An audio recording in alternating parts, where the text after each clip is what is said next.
Mu majyepfo ya Afurika harambuye ubutayu bwa Namib, ahantu hakunze kwitirirwa amayobera n'amabanga adasobanurwa n'ubumenyi busanzwe.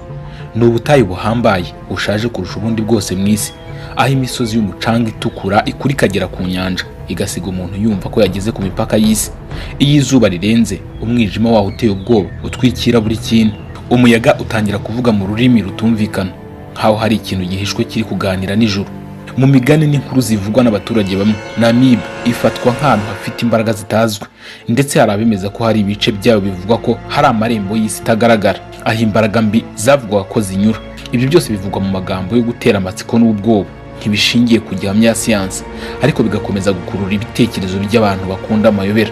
Amabuye asa n'ayatwitswe n'umuriro ukomeye, ubutaka busa naho bwigeze guhura n'umuriro udasanzwe. Ubutayu bwa Namib nubwo bushingiye ku nyigisho za siyansi nk'ahantu h'ibidukikije byihariye, bukomeza kuba isoko y'inkuru z'amayobera n'iyobokamana.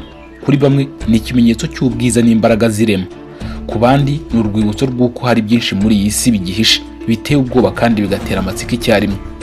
Namib iguma ituje, ariko iyo uyitegereje igihe kirekire ushobora kumva nk'aho iri kukubwira inkuru ishaje, inkuru itavugwa n'amagambo, ahubwo ivugwa n'umuyaga, umucanga n'icuraburindi bihaboneka. Murakaza neza ku Mayobera TV, urubuga rwihariye rugamije gucukumbura no kugaragaza ibintu bihishe, amabanga atavugwa n'amayobera akomeje kuyobera isi n'abantu bayo kuva kera kugeza uyu munsi wa none. Wicikwa n'amabanga, amayobera n'ibitavugwaho rumwe tubagezaho muri buri kiganiro tubategurira kuri iyi shene yacu kandi yanyu. Muri make, aha niho honyine wasanga ibintu bidasanzwe utapfa kumva ahandi. Icyo bigusaba rero ni ugukanda subscribe ndetse no gukanda ku nzogera kugira ngo ubone amakuru mashya mbere y'abandi. Niba kandi hari amayobera akomeje kugucanga nawe, yadusangize mu gice cy'ibitekerezo cyangwa se comment, natwe tuzagaruke tukubwira ibicanganye kurushaho n'uburyo wabyitwaramo. Kandi niba wakunze ibiganiro by'amayobera, ibuka kubisangiza inshuti n'abavandimwe kugira ngo twaguke kurusha uko tumeze uyu munsi wa none. Njye ndimugira bangati, uwigarurire no kumenya ibihishwe n'amayobera atavugwaho rumwe. Mbahaye ikaze muri uru rugendo.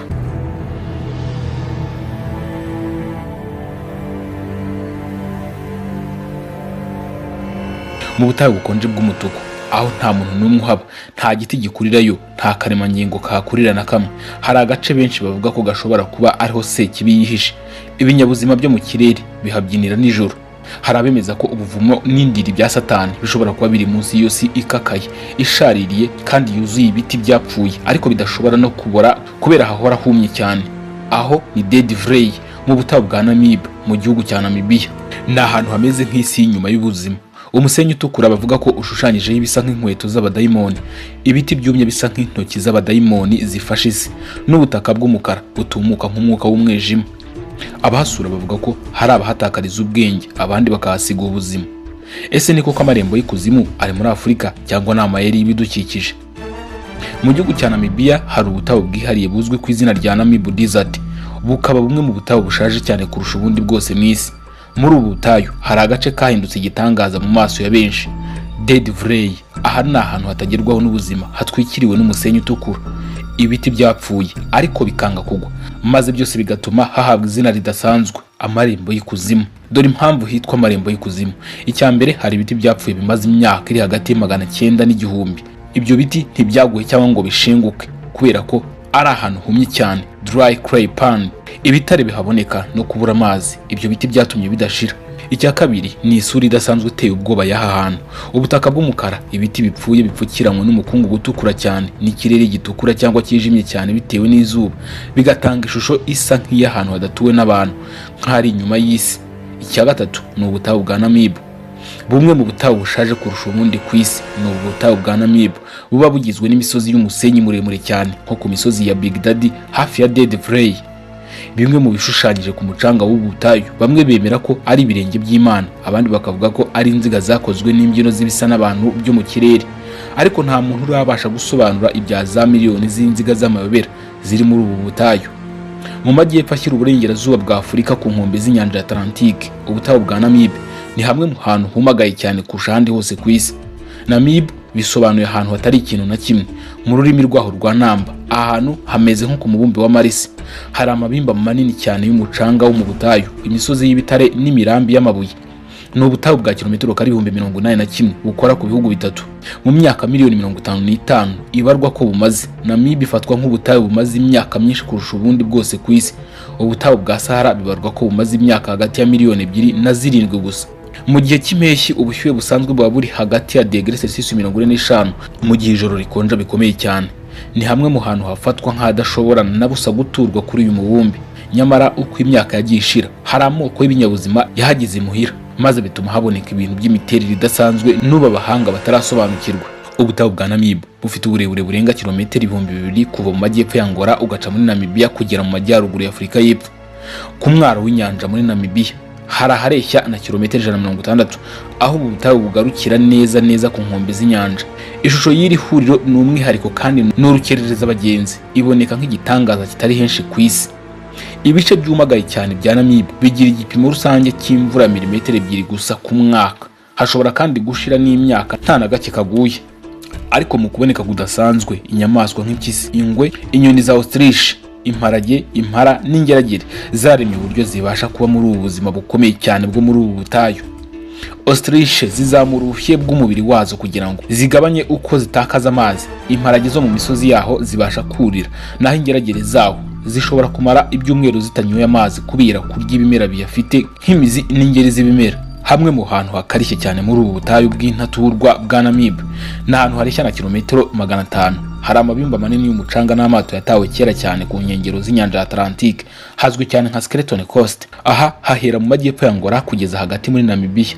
Izina ryaho riva ku bisigazwa byinshi by'amagufa y'amafi ya rutura azwi nka baleine, ari aho ku mwaro hamwe n'amato hafi 1000 yatawe kera cyane, byose bihamaze imyaka magana. Aka gace ka Skeleton Coast gakunze kuba kabuditse ibicu bitsitse biva ku mivumbi konje y'inyanja Atlantique izigasekurana n'umwuka ushyushye uvuye mu butayu bwa Namib. Ibi bicu bituma amato agorwa cyane no kunyura aha hantu, kandi abantu bake batuye hafi aho bitwa Basani bahita ubutaka Imana yaremye irakaye. Agenda n'ubwato ku nkengero z'uburengerazuba bwa Afurika, umushakashatsi wo muri Portugal Diogo Cao yahagaze igihe gito kuri Skeleton Coast mu mwaka wa 1486. Nyuma y'uko Cao n'abagabo bari kumwe nawe bahashinze ibirindiro, ariko inkubi y'umuyaga wuzuye umucanga n'ikirere kibi cyane cya hano byatumye bahita bihutira gusubira mu nyanja. Gusa basiga bahabatije izina ryamenyekanye cyane, Amarembo y'ikuzimu. Uyu munsi abakerarugendo bajya muri Namib kureba amabimba rutura atangaje y'umucanga ahitwa Deadvlei, agace k'umunyu n'ibumba kari hagati ya Namib muri parike y'igihugu yitwa Namib Nocraft, parike ya gatanu nini muri Afurika ifite ubuso bwa kilometero kari 50. Mu gihe amabimba y'umucanga ari hose muri ubu butayu bwa Namib, ayo muri Deadvlei afite umwihariko w'ibara rijya kuba orange. Iri bara mu by'ukuri riri hagati y'umutuku n'umuhondo, risobanura uburyo muri ubu butaka haba harimo ubutare bwinshi cyane. Amabimba yo muri aka gace ni amwe mu manini cyane ku isi, menshi ashobora kurenza metero 200 z'uburebure, mu gihe iryo bita Dune 7 riri mu majyaruguru ya Deadvlei rifite ubutumburuke bwa metero hafi 400 mu kirere. Mu bitangaza bya Namib, kimwe mu biteye amatsiko n'amayobera akomeye y'uko byabayeho nicyo bita inziga z'amayobera. Rimwe na rimwe bazita kandi impeta z'amayobera. Ni inziga zikozwe n'ubwoko bumwe ziboneka hose mu butayu bwa Namib, kandi zashoboye inzobere ku buryo zikoze n'impamvu yabyo. Izi nziga ziboneka neza uri mu kirere, aho ubona ko zifite ishusho imwe kandi aho ziba zegeranye zitarutana cyane. Izi nziga zifite umurambararo uri hagati ya metero 1.5 na metero 6 hagati muri Namib, naho mu majyaruguru ashyira uburengerazuba bwa Namibia usanga ari nini kuko zishobora no kugera ku murambararo wa metero 25. Mu myaka myinshi cyane byari bizwi ko izi nziga zibaho muri Namibia, ariko mu mwaka wa 2014 izindi nkazo zavumbuwe muri Australia, ubwo Brony Wayne Bell, umuhanga muri siyanse y'ibidukikije, yararimo yiga ku gace kadatuwe kitwa Pilibara. Uyu yatangajwe n'izi nziga, maze uyu mugore avugana na Stefan Getzin, umuhanga mu bumenyi bw'isi wo mu Budage, ngamubwire ibyo yavumbuye. Mu gihe izi nziga zo muri Australia zisa cyane n'izo muri Namibia, itandukaniro riri mu bigize ubutaka ryarushijeho gushobera abahanga. Mu gihe inzobere zigishobewe n'impamvu habaho izi nziga zidasanzwe, abaturage baho bo muri Namibia bo barazizi. Abahimba bemera ko ziva ku myuka kari ahakandagiwe n'Imana yabo yitwa Mukuru. Mu gushaka kumenya imvo yazo, abahanga mu mibare bagerageje kubara ngo barebe niba izi nziga hari umugero runaka zikurikiza, ariko Henry Schwartz, nyiri ikigo Lost Colonies Desert Lodge kiri hanze gato ya parike ya Namib Nocraft, asobanura ko bamwe mu bahatuye bemera ko izi nziga z'amayobera ziterwa n'ibinyabuzima byo mu kirere bihabyinira nijoro ariko bitarasobanuka. Kugeza ubu nta ngingo yemeranywaho y'impamvu cyangwa inkomoko y'izi nziga, ariko mu myaka ya vuba abahanga muri siyanse bo muri Namibie, Ubudage na Leta Zunze Ubumwe za Amerika n'ahandi bagiye hamwe ngo bige iki kintu biziye kumva impamvu yacyo. Mu kigo Babebu Namib Research Institute kiri kure hagati muri ubu butayu, inzobere mu kwiga udukoko cyangwa se insect Eugene Marius asobanura ko ibitekerezo bibiri by'ingenzi ku kibitera bishingiye ku buke cyane bw'amazi muri Namib.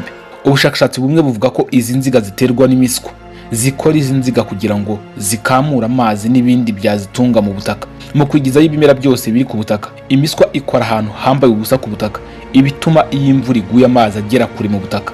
Igitekerezo kivuga ko iyo miswa ibasha gukomeza kubona ikinywa mu gihe cy'umwaka kivuye muri ibyo bigega byo munsi y'ubutaka yakoze. Ikindi gitekerezo cy'ingenzi nuko ibyatsi gutya byire mu bwabyo, aho guhatana kw'imizi yabyo gutera inziga zituma bibasha no kubona aho bikura ibi bitunga n'amazi mu gace k'ubutaka gusa kabikikije. Nyuma y'imyaka y'amapfa akabije, ibyatsi bya za nziga z'amayobera bishobora kuma ndetse bikavaho bigashiraho. Marius asobanura ko igitangaje cy'ahantu ari uko iyo imvura iguye ako kanya nk'ibidasanzwe za nziga zihita zigaruka. Ku bwa Marius, ubushakashatsi kuri izi nziga za Namib muri rusange bwibanze ku bice bimwe na bimwe by'ubu butayu. Yemera ko kugira ngo hazamenyekane neza uburyo izi nziga zibaho bizasaba kwagurira ubushakashatsi mu bice byose by'imiterere y'ubu butayu. Marius atekereza ko ibi bintu bidasanzwe bitatse ubu butayu biterwa n'ibintu byinshi, ariko kumenya neza ibyo ari byo kugeza ubu biracyari inshoberamahanga. Ku rundi ruhande ariko, aho abandi babona ubukerarugendo, bamwe babona amasezerano y'umwijima. Dead Vlei si agace gasanzwe, n'urwibutso ruvuga ko ubuzima bushobora guhagarara burundu. Imisozi y'umusenyi utukura, ibiti bipfuye bitagwa, n'isi yumye irimo ibizinga by'umukara ni ibimenyetso by'aho ubuzima bwigeze kuba, ariko bukicwa n'ibanga ritaramenyekana kugeza uyu munsi wa none. Abakandagiye kuri iyo si bavuga ko baba nk'abinjiye mu yindi si, aho igihe kidahari, aho amajwi acecetse yose, aho buri kantu kaba gahagaze nk'aho gateza itegeko rya Satani. Ese koko Dead Vlei ni agace kabuze amazi cyangwa ni urujya n'uruza rw'imyuka mibi ishaka aho ikambika? Ese koko ni amarembo y'ikuzimu cyangwa ni ikimenyetso cy'uko isi ifite ububasha bwo gusimburanya ubuzima igasigaza gusa icyari ubuzima nk'inkuru? Kera aha hantu hari ikidendezi cyuzuraga n'amazi iyo imvura yagwaga. Ibyo byatumaga hagira ibiti n'ibimera bihaboneka, ariko nyuma y'igihe imyivumbagatanyo y'ubutaka yahinduye imigendekere y'amazi, maze mu mazi ahinduka igihombo, bityo amazi arayoyoka burundu, ibiti birapfa n'ubuzima burahagarara burundu.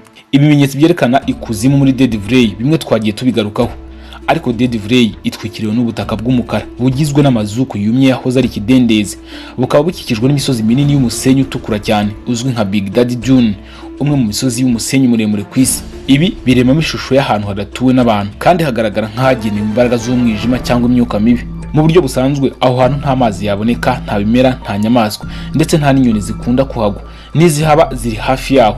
Kuva amazi yahagarara nta buzima bukiharangwa. Ibi nabyo bituma abahasura bagira ubwoba cyangwa bati ni ikuzimu, ni amarembo y'ikuzimu. Bamwe mu baturage ba kera bo muri ako gace babonaga aho hantu nk'ahantu hatagatifu cyangwa ahantu hahurira imyuka.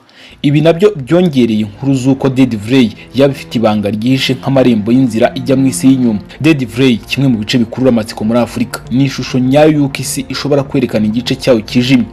Nubwo ari agace kabuze amazi, kabura ubuzima, hakabamo n'ubushyuhe bw'igikatu, kahindutse ikimenyetso cy'imbaraga z'ikirere n'ukuntu ubuzima bushobora guhagarara burundu, ariko bigasigara ari igihamya ku mateka. Ndabashimiye kunkurikira, nawe tubwira ahandi uzi hadasanzwe muri isi dutuye. Njye mwari kumwe nk'ibisanzwe n'imigira hagati, aha ni ku Mayobera TV. Mukomeze mukore subscribe twaguke kurusha uko tumeze uyu munsi wa none.